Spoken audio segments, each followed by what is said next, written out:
नमस्कार मित्रों, मैं डॉक्टर सुमन कमल मिश्र अपने YouTube चैनल इम्तिहान नोट्स पर आप सभी का हार्दिक स्वागत एवं अभिनंदन करते हूँ। आज मैं परीक्षा गुरु नामक उपन्यास को लेकर के उपस्थित हुई हूँ, जो नेट, JRF और अदर कॉम्पिटिटिव एग्जाम में लगे हुए हैं। यह उपन्यास लाला श्रीनिवास दास द्वारा लिखा हुआ है और इसका प्रकाशन वर्ष 1882 है। इस कहानी के प्रमुख पात्र यह हैं: लाला मदन मोहन, लाला ब्रजकिशोर, मुंशी चुन्नीलाल, मास्टर शंभू दयाल। यह सभी सौदागर की दुकान पर मिलते हैं और यहीं से कथा का आरंभ होता है। कहानी जो मैं संक्षेप में आपको बताने का प्रयास कर रही हूँ। मुंशी चुन्नीलाल ब्रजकिशोर के यहाँ नौकरी करते थे। उसे पढ़ना लिखना नहीं आता था। ब्रजकिशोर के साथ रहकर चुन्नीलाल काफी कुछ सीखा, किंतु चुन्नीलाल का स्वभाव था हमेशा चाल चलते रहना। उसके इस व्यवहार के कारण ब्रजकिशोर उसे बार बार समझाते थे, किंतु कोई परिवर्तन नहीं हुआ। बाद में ब्रजकिशोर उनकी इसी आदतों के कारण चुन्नीलाल को निकाल दिया। चुन्नीलाल लाला मदन मोहन के यहाँ काम पर लग जाते हैं। सबसे पहले चुन्नीलाल मदन मोहन के स्वभाव को समझता है, परखता है और फिर उसका फायदा उठाना शुरू कर देता है। जैसे कि पता चलता है कि मदन मोहन को चापलूसी और वाहवाही करने वाले लोग पसंद हैं, वैसे ही उनकी कमजोरी का फायदा उठाकर उनको लूटना शुरू कर देता है, अर्थात लूटता रहता है। यहाँ पर अब हम उस एक एक बात को देखते हैं फिर से। मदन मोहन के पिता अंग्रेजी नहीं जानते थे, इसलिए मास्टर शंभू दयाल को मदन मोहन को अंग्रेजी सिखाने के लिए रखा गया था। किंतु मदन मोहन मौजी स्वभाव के थे, इनका मन खेलकूद में ही लगा रहता था।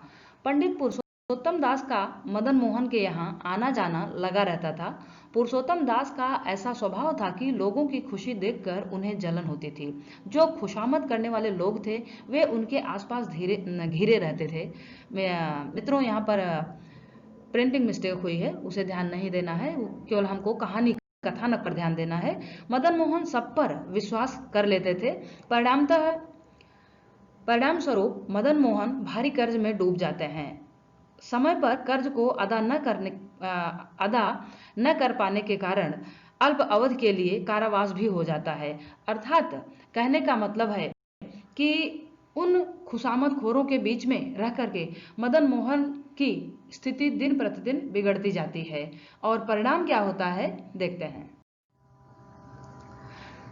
यहाँ पर मदन मोहन की पत्नी एक पतिव्रता स्त्री के रूप में है। उनकी दृष्टि में मदन मोहन एक देवता हैं। वह एक कुशल गृहिणी है, जो थोड़े खर्च में घर का सारा प्रबंध कर लेना उनकी कला है। ब्रजकिशोर ही एक ऐसे व्यक्ति हैं जिस पर मदन मोहन की पत्नी का भरोसा है।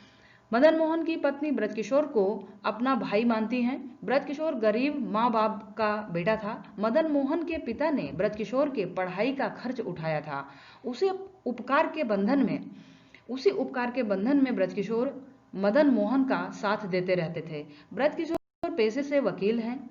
इस कठिन परिस्थिति में उनका सच्चा मित्र बनकर उनकी मदद करते हैं और उनकी पूरी खोई हुई जो वस्तु है, यहाँ पर भी प्रिंटिंग मिस्टेक है, थोड़ा सा ध्यान न देते हुए संपत्ति उन्हें वापस करा दिलाते हैं। इतना ही नहीं, मदन मोहन को सही उपदेश देकर उनकी गलतियों का भी उन्हें एहसास कराते हैं। अब यहाँ पर एक जो परीक्षा गुरु जो शीर्षक है, उस बात को हम आप लोगों के सम्मुख स्पष्ट करना चाहेंगे। जैसे कि परीक्षा गुरु, यहाँ पर जो मदन मोहन के साथ विषम परिस्थितियां उपस्थित हो रही हैं, वो उनके जीवन का गुरु के रूप में उपस्थित होती हैं। और उन विषम परिस्थितियों से जब वो उभर करके ऊपर आते हैं, तब उनको ऐसा महसूस होता है कि मैंने इस विषम परिस्थिति से बहुत कुछ सीखा। इसलिए ये परिस्थितियां हमारे लिए एक गुरु के रूप में आई थी, जो मुझे अगले जीवन के लिए, मतलब भविष्य के लिए हमको सचेत करती हैं कि वाकई वास्तविकता क्या होती है और समझ में समय पर क्या आता है।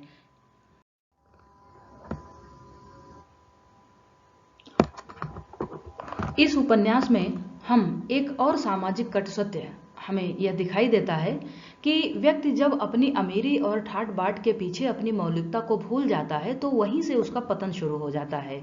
यहाँ पर ब्रजकिशोर के विपरीत लोगों ने मदन मोहन का कान भर दिया और परिणाम यह होता है कि मदन मोहन ब्रजकिशोर को कपटी, चुगलखोर, द्वेषी आदि समझने लगे। यहाँ पर यह स्पष्ट होता है कि मदन मोहन अपने विवेक को खो बैठते हैं, कारणतः अच्छे बुरे की पहचान नहीं कर पाते हैं। निष्कर्ष रूप से अब हम ये देखते हैं कि इस प्रकार स्पष्ट होता है कि परीक्षा गुरु एक शिक्षाप्रद उपन्यास है, एक नीतिपरक उपदेशात्मक उपन्यास है, जो भारतेंदु युग में लाला श्रीनिवास दास द्वारा खड़ी बोली को स्थापित करने का प्रयास किया जा रहा था। इसके साथ ही साथ साधारण बोलचाल की भाषा का प्रयोग किया गया है, जिससे सर्वजन सुलभ हो सके। यह खड़ी बोली का आरंभिक दौर था, परिणाम स्वरूप अशुद्धियों का होना स्वाभाविक था। आपको मेरे इस वीडियो से अगर थोड़ा भी मदद मिल रही है तो आप इसे लाइक करिए, शेयर करिए, सब्सक्राइब करिए और कमेंट करके मुझे बताइए कि आपको कैसा लगा। धन्यवाद।